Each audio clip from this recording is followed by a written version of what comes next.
16 до 24 стих. Значи, минатиот пат, мислам дека се сеќавате, застанавме каде? Кај крстот. Или сега пеевме, кога го гледам крстот твој, за да го погледнеме крстот, застануваме кај крстот. И тука треба да се застане секогаш. И видовме дека на крстот Бог ја открива својата природа, дека Бог е свет, праведен и вистинит. И Бог се уште е таков, брајки и сестри. И без ова не може да се разбере Евангелието. Второ, што видовме? Видовме дека човекот е грешен и по природа е Божи непријател. За Бог да остане свет, праведен и вистинит, Бог мора да го казни секој греф. Буквално секој греф. И тоа на едно од овие 4 места. Прво, во животот на човекот, понекогаш врз децата до 3 и 4 колено, во пеколот или на крстот. И затоа треба да се застане кај крстот. Тука е решението. Тука гледаме дека Бог на вистина е љубов. Дека е милостив, но подеднакво е и свет, праведен и вистинен. И се тоа е во една рамнотежа. Тој наместо нас, тоа е таа љубов на крстот. Оној кој не знаеше за грев, Бог го направи грев за нас, за да станеме Божја правда во него. 2 Коринтијаните 5:21. И денес, првата точка во ова денешно време, често се прескокнува. Дека Бог е свет, праведен и вистин. Втората точка, дека човекот е грешен, помалку или повеќе, се премолчува, а на цел глас се проповеда, се разговара, се разгласува третата точка. Бог е љубов.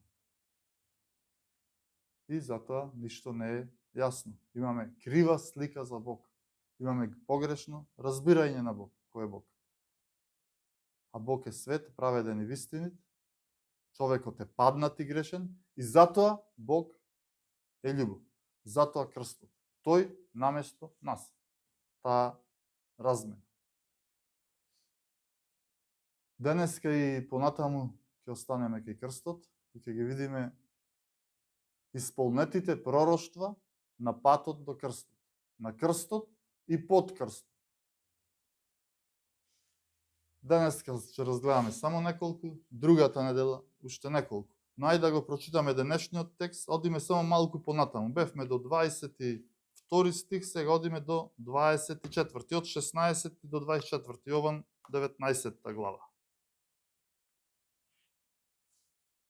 Тогаш им го предаде за да биде распнат. Тоаш го зедоа Исуса. А тој, носејќи го својот крст, излезе на местото наречено Лобно, а на еврејски Голгота, каде го распна.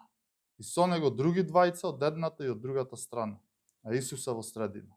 А Пилат напише и надпис и го стави на крстот, а беше напишано: Исус Назареец, јудејски цар.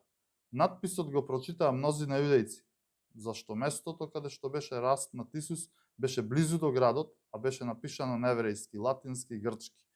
Тогаш јудејските главни свештеници му рекоа на Пилата: не пишувај јудејски цар, туку дека тој рекол јудејски цар сум. Пилат одговори: што напишав, напишав. А војниците, откако го распнаа Исуса, ги зедоа неговите облеки и ги разделија на 4 дела. По еден дел на секој војник и долната облека. А долната облека не беше шиена, туку целата искаена од озгора додолу. Си рекоа меѓу себе: да не ја кинеме, туку да фрлиме жребка за неа, кому ќе му падне, за да се исполни писмото. Ги разделија меѓу себе моите облеки и фрлија жребка за мојата облека. Така постапија војниците.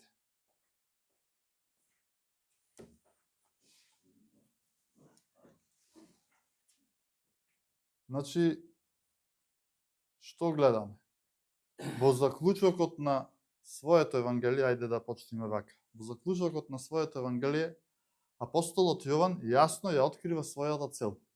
Зашто го пишува Евангелието? И тоа ќе читаме во Јован 20:30, вели: и многу други чуда направи Исус пред учениците, кои не се запишани во книгава, а овие се запишани, за да веруваат дека Исус е Христос, Божји син и верувајќи да имате живот во неговото име. Луѓето кога ова го читаат, кога ова го слушаат, кога коментираат, често пати што велат?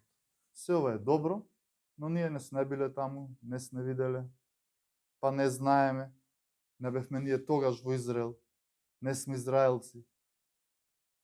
И слични прашања.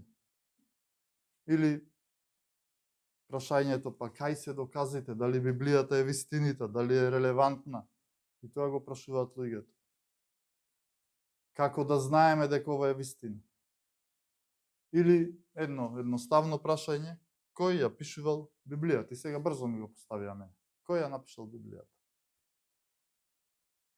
Значи, сите овие се валидни прашања, нема што тука да се приговори. И затоа, малку ќе појаснам, Библијата е напишана од 40 автори во временско растојание од 1600 години на 3 континенти, значи Африка, Азија, Европа, и на 3 јазици: еврејски, арамејски и грчки. Иако има 40 автори во различно време, на различно место, во различна култура и на различни јазици е напишана Библијата, таа има само една главна тема. Една главна тема. Рајот, што е изгубен во книгата Битие заради гревот, повторно е можен во книгата Откровение преку совршениот живот, смртта и воскреснувањето на Исуса Христа. Значи, крсто, христоцентрично, свето писмо. Сите автори се фокусирани на Христос и на крстот. Крсто христоцентрично евангелие зборува дека постои само еден автор. Сето писмо е вдахновено од Бога. Според складноста на писмото можеме тоа да видиме. Археолошките наоди, манускриптите кои докажуваат дека Библијата не се менувала. Но најголем доказ за надприродноста на Светото писмо, точноста на Светото писмо, се исполнетите пророштва. Тоа е најголемиот доказ. Некои теолози, истражувајќи, дошле до заклучок дека 330 пророштва од Стариот Завет се исполнети во една и единствена личност, а тоа е Исус Христос. Со ова, според сите методи кои постојат денес, случајноста е потполно исклучена. Денеска ќе се фокусираме само на овој наш текст заради времето и ќе видиме само неколку, другиот пат уште неколку. Ако се подсетиме малку назад, се сеќаваме на оној второбит на Пилат за да го ослободи Исус. Значи, откако евреите го избраа Варава на место Исус, Пилат беше зачуден и проба со бичување, со камшикување. Значи, и тогаш напоменавме дека римјаните камшикуваа со кожен камшик на врвот со метални делови и тоа го правеа двајца или тројца војници неизменични. Значи, многу сурово и често пати оние кои биле бичувани умирале. И сега Пилат, после тоа бичување, го носи Христос пред народот, цел, крвав, обезличен, и народот, што му вели на народот? Еве го човек. Со други зборови, исто како да му вели, мислам дека ова му е доста, не заслужува смртна казна, бидејќи е невин. Пилат беше сигурен во тоа. И сега каде е овде пророштвото? Пророкот Исаија 700 и нешто години пред тоа го опишува тој детал. И чудно е како тоа не го слушнале и не го разбрале еврејските водачи. Ќе прочитаме Исаија 52 глава од 13 до 15 стих. Ете, мојот слуга ќе успее, ќе се издигне, ќе се возвиши и ќе се прослави. Како што мнозина испаднаа во ужас кога го видоа, толку му беше лицето нечовечки обезличено, па со својот лик веќе не личеше на човек. И така, тој ќе воскити многу народи и цареви, и царевите ќе стиснат уста пред него, гледајќи го она за кое што никој не им зборувал, свајкајќи го она за што никогаш не чуле. Значи Исаија бил постојано читан. Тие го читале Исаија во синагогата. И кога Пилат го донесол цел крвав, ако имале барем малку меко срце, сигурно ќе го разбереле и ќе го слушнале ова. Ќе го поврзеле ова и ќе го виделе пророкуваното и исполнето пророштво. Тоа е многу едноставно. 2 плюс 2, 4. Многу едноставно да се докаже дека писмото е Божјо слово, дека Исус постоел и дека тоа е вистина. Проблемот не е во умот, туку е во срцето. Во 53 глава Исаија продолжува понатаму со ова и вели: кој да му поверува на она што ни е објавено, кому му се откри Господовата рака. Израсте пред него како нежно стебло, како корен од сува земја. Немаше на него ни убавина, ни блесок, за да бисме се загледале во него, ни милозливост, за да би ни се допаднал.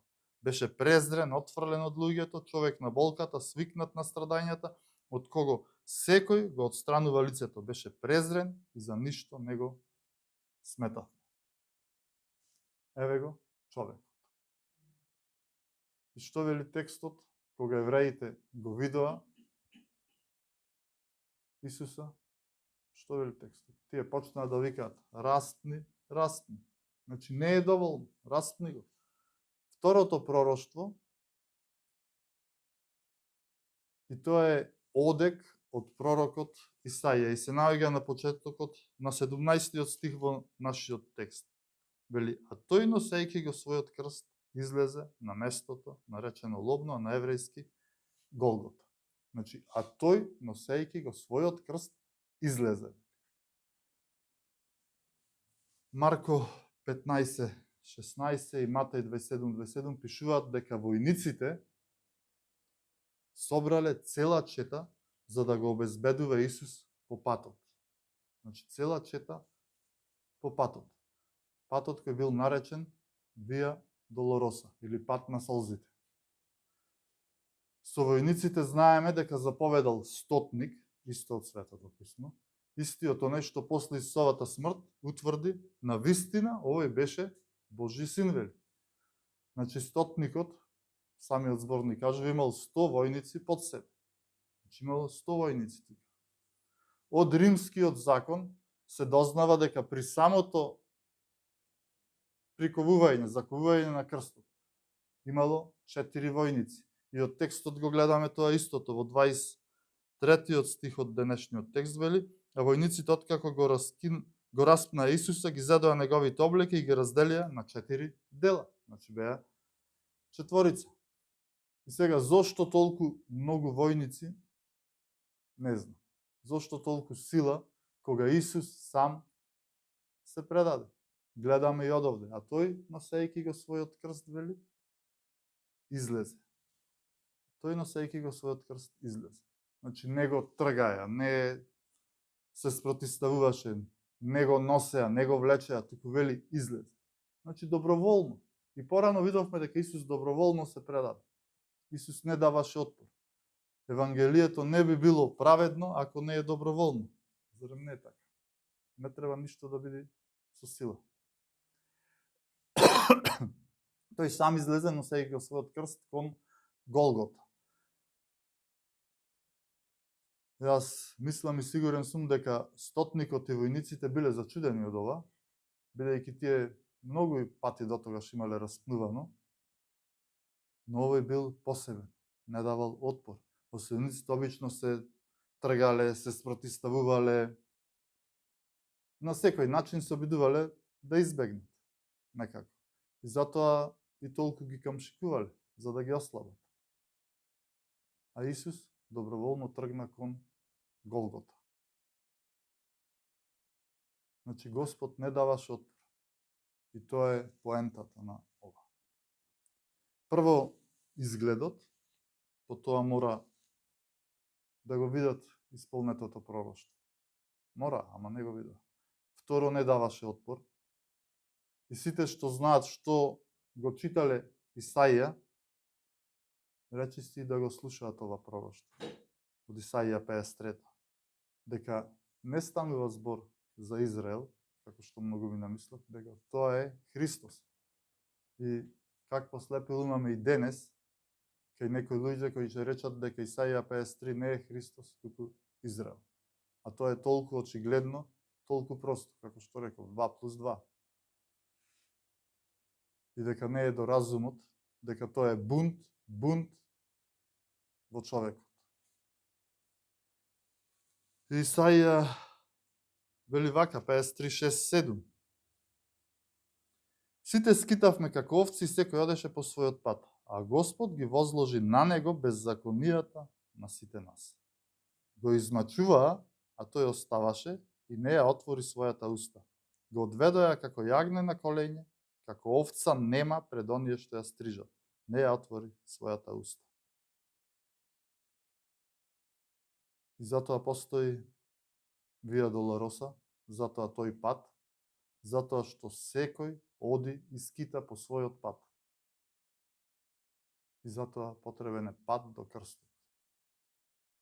Оти нашите патишта се секакви разноразни, но само Божиот пат е праведен и вистинит и свет. Значи, како јагне на колење го одведоа. Го одведоа, вели. Ама како и ова не го слушнале, како и ова постојано се читал Исаија. Значи, Исаија бил еден од најчитаните пророци. Исус молчеше пред првосвештениците, знаеме, пред Кајафа молчеше и пред лажните сведоци, која беше лажно обвинуван. Правниците би рекле се бранеше со молчење. Исус молчеше, значи нема отпор, доброволно е, инаку не би било праведно. Исус молчеше и пред Пилат, а Пилат се чудеше на тоа, зошто невин, обвинет, лажно обвинет, не се брани од лажните оптужби. Во Матеј го читаме. Но со молчењето некогаш и многу се кажува. Многу се кажува што Исус сакаше да каже. Па Исус ги игнорираше едноставно. Одеше по својот пат тој. Тој го знаеше планот, го знаеше патот кој му. Исус молчеше и пред Ирод. Можеме да прочитаме во Лука 23, 8 и 9 стих.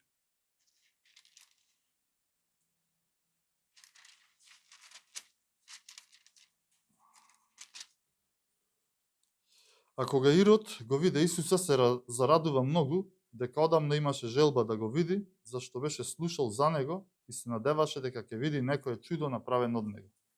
И му поставуваше многу прашања, но тој не му одговори ништо.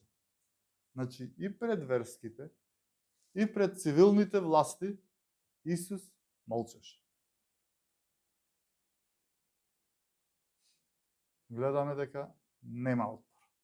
Самото место на погубувањето, самото место на распнувањето е исто така исполнување на пророштво. И тоа е трето што ќе видиме денес. Значи, прво, камшикување, унаказен, обезличен. Второ, излезе сам, нема отпор. Трето, место. Во нашиот текст ни вели лобно, на еврејски Голгота, или во друг превод вели черепница, на еврејски Голгота, што било малку по-јасно, така се вика затоа што самото место изгледало како некој череп. И сега како, ако видиме каде се наоѓа тоа место, ќе видиме дека е надвор од зидините на Ерусалим, надвор од градот. И тоа е исполнето пророштво. Значи Исус мораше да умре, да биде жртвуван, како и сите жртви во Стариот Завет, надвор од шаторот, надвор од храмот, надвор од логорот, надвор од Ерусалим. Обезличен, нема отпор, надвор од градот. Колку требало ова да им биде јасно на тогашните верски водачи. Колку ова не го слушнале. Но тие од својата самоправедност и религиозна омраза ништо не гледале и не разбирале подалеку од себе. И затоа читаме во Левитска, каде појасно се напоменува надвор од шаторот, надвор од логорот, Левит, 3 глава, 1 и 2 стих. Ако некој принесе помирителна жртва и ако принесе говедо, женско или машко, нека е без недостаток, што му принесува на Господа. Нека ја положи својата рака врз главата на својата жртва и нека ја заколе пред влезот на шаторот на средбата. 3 глава, 7-8 стих. Ако принесува јагне како дар, нека го принесе пред Господа. Нека ја положи својата рака на главата на својата жртва и нека го заколе пред шаторот на средбата. Значи пред шаторот, при влезот, но не во шаторот на средбата. Тоа е она што го читаме во 20 стих. Еве што читаме. Надписот го прочитаа мнозина јудејци, зашто местото каде беше распнат Исус беше близу до градот. Значи близу до градот, но не во градот. Не смееше да умре во градот. Еврејските водачи сакаа и порано да го убијат на разни места, ама не. Постои точно место каде што мора да умре. Близу, надвор до градот, до зидините. И тука се наоѓа Голгота. Во Евреите писателот ни го коментира овој Левитски законник и дополнително ни потврдува дека локацијата на распнувањето била пророштво и била многу важна. Евреите 13 глава 11 и 12 стих. Бидејќи телата на животните, чија крв првосвештениците ја внесуваа во светилиштето за гревовите, се изгоруваа надвор од станот. Надвор од станот. Затоа Исус, за да го освети народот преку својата крв, пострада надвор од градската порта. Значи секогаш жртвите се колеле надвор од шаторот, од храмот. И Голгота е надвор од градот.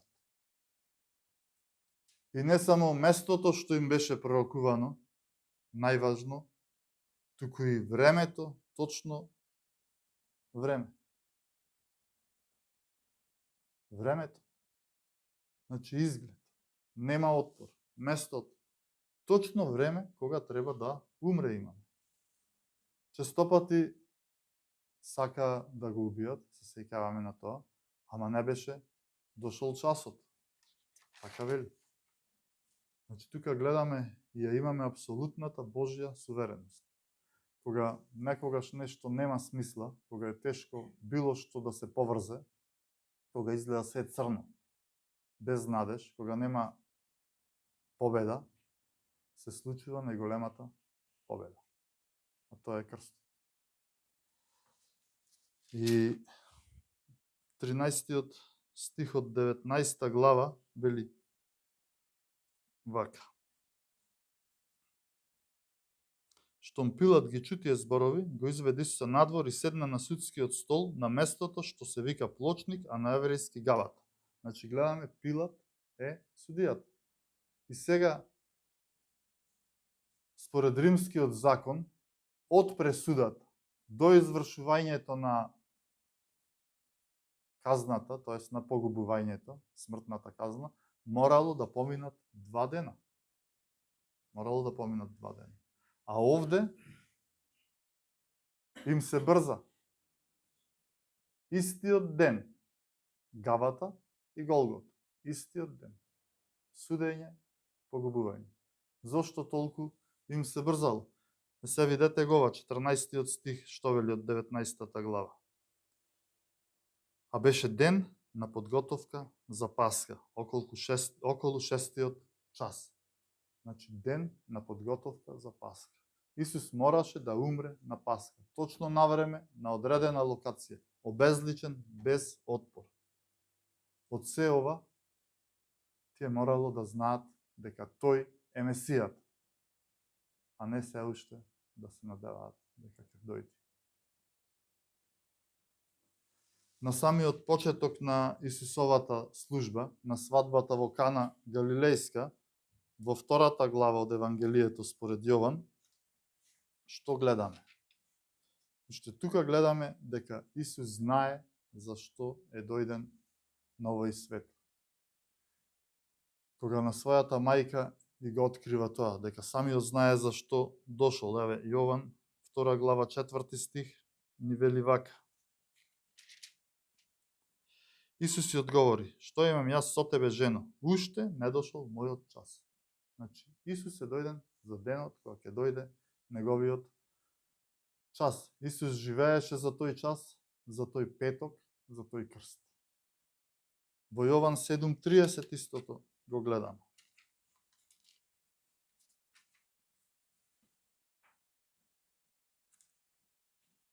Тогаш сакаа да го фатат, но никој не стави рака врз него, зашто уште не беше дошол неговиот час.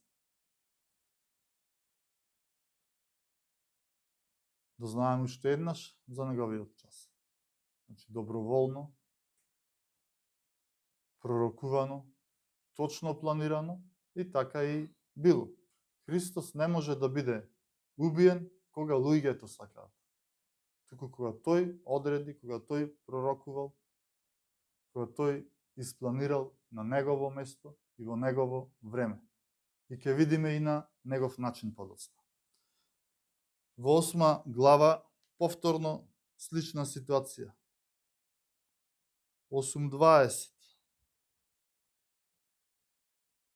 Овие зборови ги кажа при ризницата, кога поучуваше во храмот и никој не го фати, зашто уште не беше дошол неговиот час. И сега гледаме еден пресврт пред неговото апсење во Гециманската градина, во првосвештеничката молитва, 17 глава, Исус го споменува неговиот час, кога е се поблиску до петокот и до крстот. Јован 17:1. Еве што ни вели. Кога Исус го изговори тоа, ги подигна очите кон небото и рече: Татко, часот дојде. Прослави го својот син, за да те прослави синот тебе. Значи, часот дојде. И навистина беше дојде. Значи, човекот си прави своји работи, но се во Божјо време. И после ова што го изјавува Исус, доаѓа псењето, сослушувањето, судувањето, патот до крстот, смртта, погребот, воскресението и се останато во свое точно време. Значи, не може нешто да биде случајно. Дури и човекот не е настанат случајно и тоа не треба да се докажува, иако доста не лажат со таа еволуција. Меѓутоа, човекот не е настанат случајно. Крстот не бил случајност. Не сме ни ние денеска овде случајно. Се е со Божја цел, со Божја промисла. Исус не беше случајна жртва. Човекот не се сретнува со крстот случајно. Како што кажав, случајност нема и се тоа е Божја промисла. И видите што апостолот Павле вели во 1 Коринтијаните 5 глава 7 стих.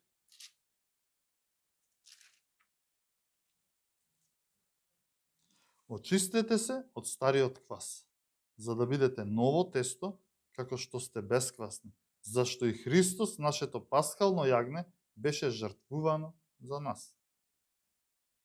Значи, светост, чистотата е многу битна, бидејќи Бог е праведен, свет и вистинит на прво место. И црквата мора да тежне кон посветување. Очисти го стариот квас. Така треба да биде во бракот, во семејството. Словото вели: очистете се од стариот квас. Значи, со ова полека навлегуваме во Господовата вечер. Само чиста жртва од Исуса Христа. Чисти ние можеме да влеземе во Царството Небесно.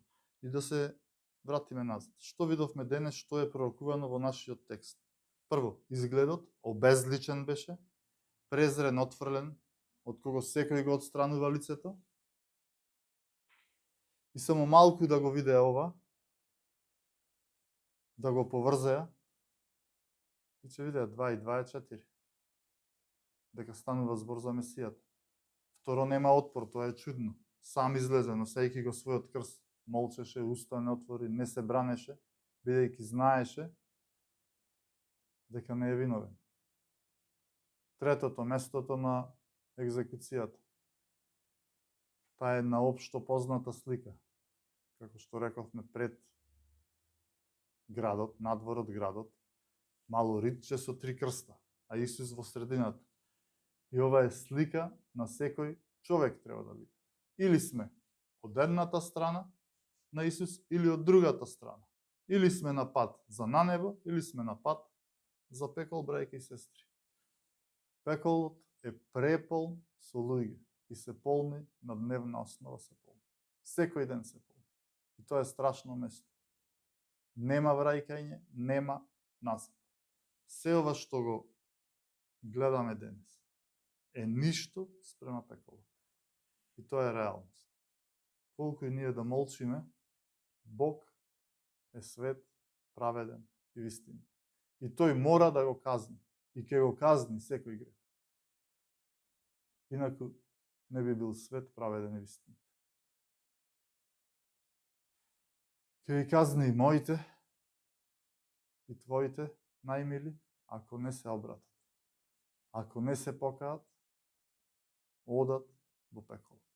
Тоа е реалност. А во пеколот ќе има 2 типа на луѓе. Оние што ќе немаат повеќе солзи за да жалат, да можат да се жалат и да плачат, и да викаат зошто не се обратив, зошто не се покајав.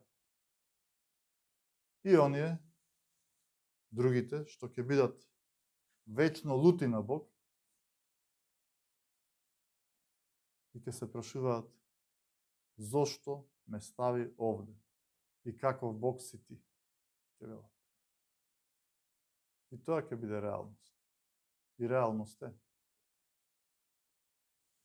И за крај заклучок и полека одиме во Господовата вечера, начинот на екзекуција.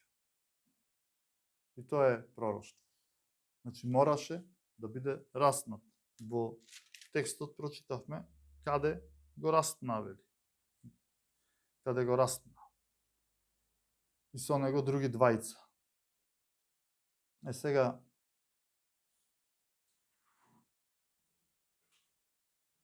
за пророкуваниот крст мораме да се вратиме повторно во Стариот Завет и можеме да зборуваме од Битие 22 глава.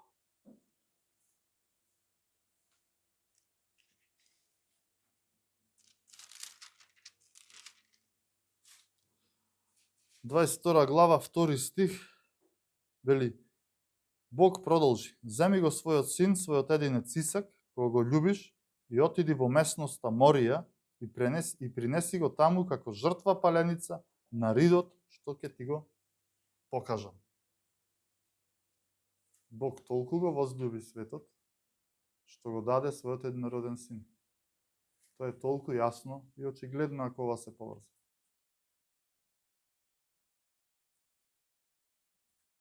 На патот спрема Морија, вели. Некои веруваат дека тоа е патот, тоа е Голгота, Морија. Исак носеше дрва на кој мораше да биде жртвуван. А Исус, според римското правило, го носеше крстот. Тоа е само горниот дел, хоризонталниот, каде што требаш да биде раснат. А вертикалниот дел стоел на местото и тогаш долу ги заковувале за крстот со клинци, ги спојувале хоризонталниот и вертикалниот и го подигнувале. И кога оделе кон Морија, Исак прашал, но каде е јагнето? Каде е јагнето? Ова е 1200 години пред распнувањето. каде е јагнето. И што вели Аврам? Бог самиот ќе се погрижи за јагнето. Бог самиот ќе се погрижи за јагнето. А Јован Крстителот што вика? Еве го јагнето Божие, кој ги зема гревовите на светот. 2 и 2, 4. Многу едноставно да се види дека Исус е Месијата. Она за што зборува Стариот Завет се исполнува во Исуса. Можно е да се докаже дека писмото е вечно, безвремено. Еве за крстот може да зборуваме од Излез 12 глава.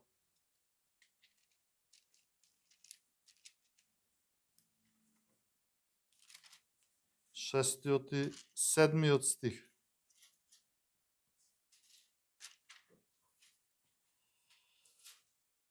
Значи, кога Бог ги подготвува за излегување, кога ја воспостави Пасхата, и вели вака: чувајте го до 14-тиот ден на овој месец, а тогаш нека целата израелска заедница го заколе кога ќе се спушти примракот.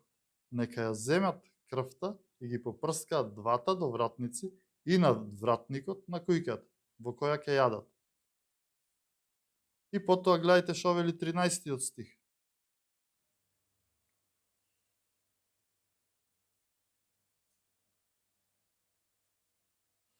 Крвта нека ги означува кујките во кои ќе бидете вие. Каде и да забележам крв, ќе поминам покрај вас. Така вие ќе го избегнете поморот кога ќе се нафрлам врз египетската земја. Значи, нашиот Бог е таков. Свет, праведен и вистин. Не може само точка 3 Бог е љубов, а да се заборават првата и втората точка, дека Бог е свет, праведен и вистин, а дека човекот е грешен. Тогаш и третата точка луѓето погрешно ќе ја разбере. Вели каде ќе забележам крв, ќе поминам. Каде што нема крв, што се случило? Ги убил сите првородени деца. Тој е Бог од Библијата. Тој е страшен, тој е оган. Тој е нашиот Бог. И мораме да го представуваме во рамнотежа, бидејќи и крстот е во една совршена рамнотежа. Каде ќе видам крв, ќе поминам. Значи, а на крстот што гледаме? Исусовата крв. И ние сме исчистени точно со таа крв. Каде ќе видам крв, ќе поминам.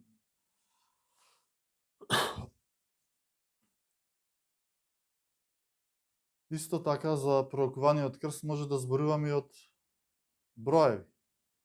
Текстот што Исус го цитираше, самиот Исус го цитираше тој текст во Јован 3 глава 14 и 15 стих.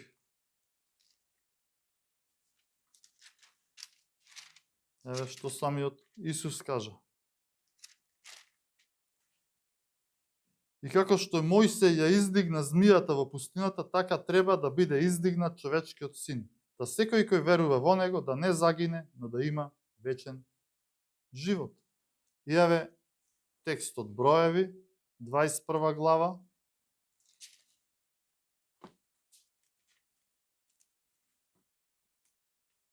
Четврти до 9 стих.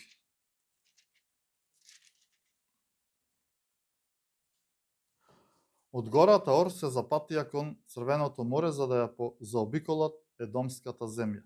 Патем народот стана нетрпелив и почна да зборува и против Бога и против Мојсија. Зошто не изведовте од Египет, за да изумреме во оваа пустина? Нема леп, нема вода, а тоа бедно јадење веќе им се згади на нашите души. Тоаш Господ испрати лути змии против народот, тие ги каснуваа така што изумре многу народ во Израел.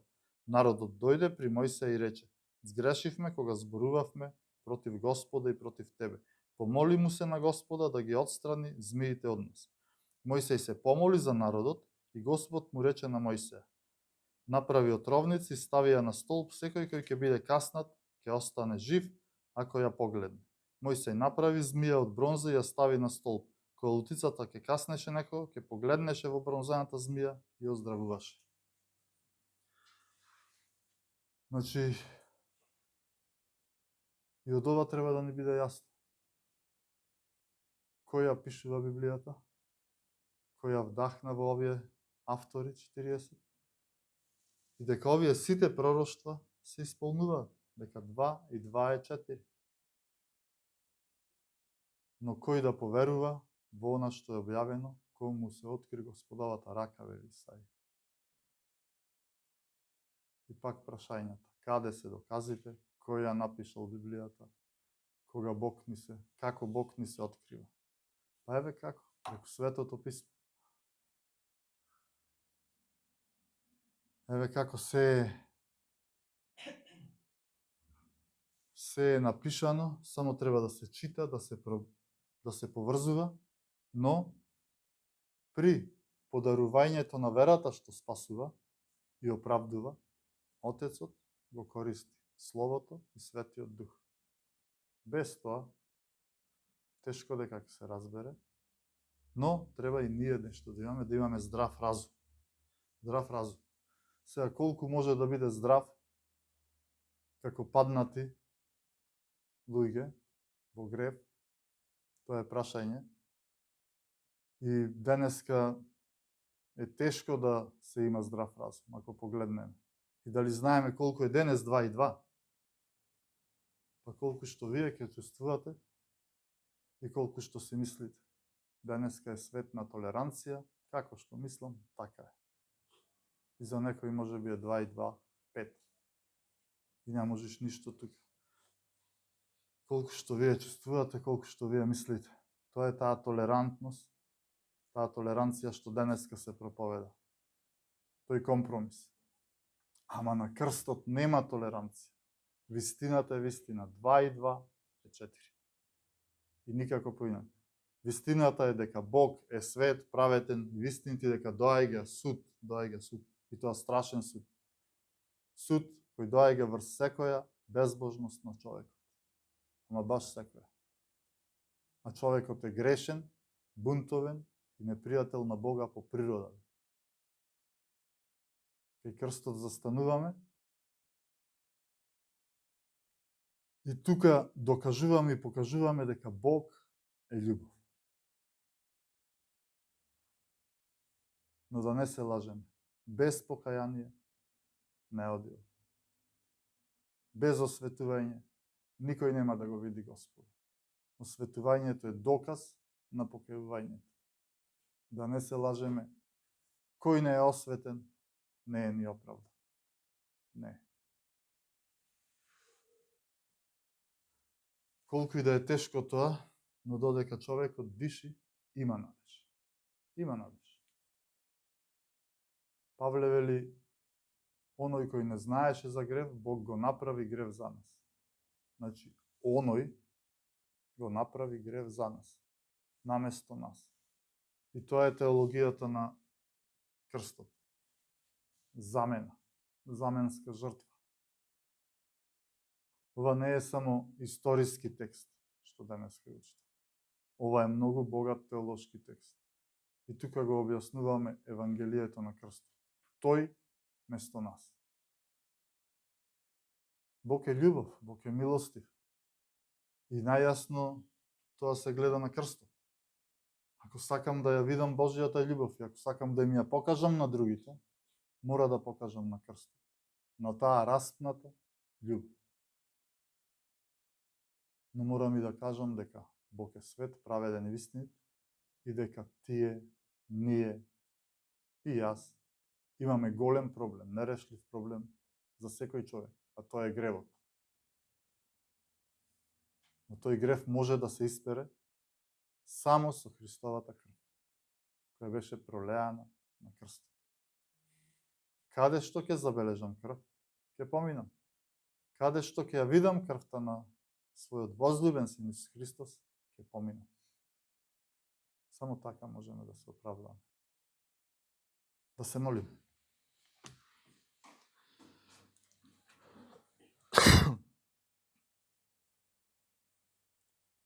Татко небесен, семојкен Господе, се милостив Господе.